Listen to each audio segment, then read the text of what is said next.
میں یعنی ابو بردہ ایک مرتبہ رسول کریم صلی اللہ علیہ وسلم کی خدمت میں حاضر ہوا تو میں نے آپ کو اپنے ہاتھ سے مسواک کرتے ہوئے پایا اور آپ صلی اللہ علیہ وسلم کے منہ سے او او کی آواز نکل رہی تھی اور مسواک آپ صلی اللہ علیہ وسلم کے منہ میں تھی جس طرح آپ کر رہے ہوں۔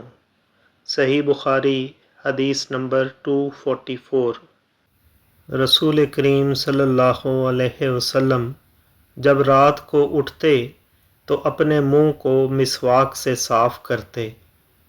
صحیح بخاری حدیث نمبر 245۔ رسول کریم صلی اللہ علیہ وسلم نے فرمایا کہ میں نے دیکھا کہ خواب میں مسواک کر رہا ہوں تو میرے پاس 2 آدمی آئے، ایک ان میں سے دوسرے سے بڑا تھا تو میں نے چھوٹے کو مسواک دے دی، پھر مجھ سے کہا گیا کہ بڑے کو دو، تب میں نے ان میں سے بڑے کو دی۔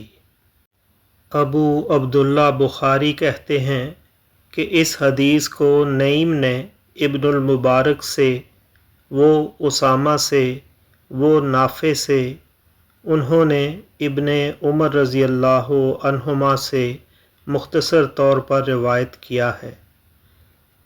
صحیح بخاری حدیث نمبر 246۔